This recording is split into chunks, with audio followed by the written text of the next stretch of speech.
Shubor nakaslem jong unongsan Hima.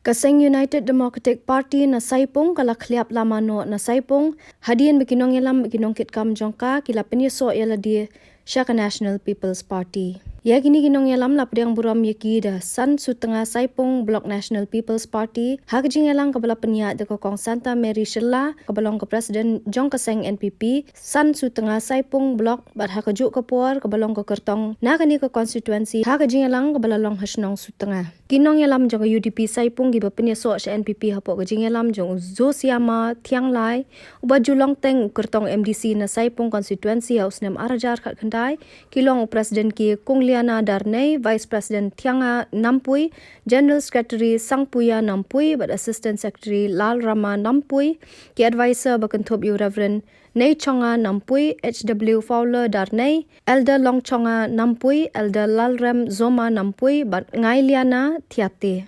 Nalor kinong yalam ke UDP Saipung lapdiang buram ruyu MDC barem ke Kongres Umoya Darnay, but kinong buat jong u. Baru kiba Pynīasoh kia tu bagi kuat kersah ni ke NPP bat dia ke Kong Santa Mary Shella hak election MLA arhajar arpulai nak benta banwan rakyat koroi ke par hapok ke konstituensi bat dia ketahan Saipung ke belasya ben haki khatsan hadu arpos nem baladem.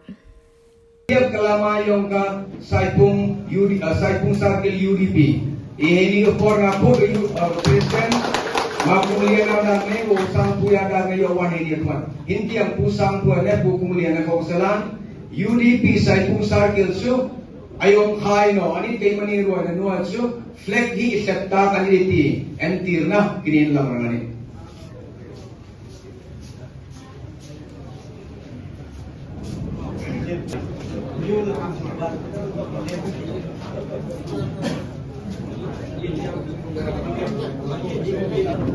Kemudian Khylliap tiga Lama yang UDP Saipung Circle atau Khylliap tiga Lama kata dan ibu Romi kini lengut sesisen yo wan gisaga ojo Khylliap ga UDP Lama tadi chakti.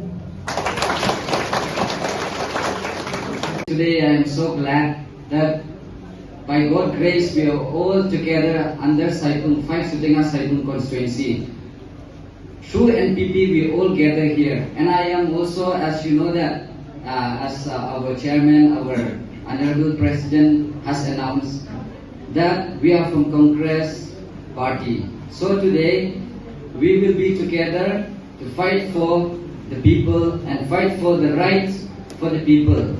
And for today, as I want to highlight that because from the Congress party today, kama that on who masuk siam ki the man meeting ki naitai tang I ongbay there might be some little slight information that from the Congress side ongbay mem yo ketika cintit to wan ini la na Congress yo for ongbay ye point sini warok ki wakwak sia NPP.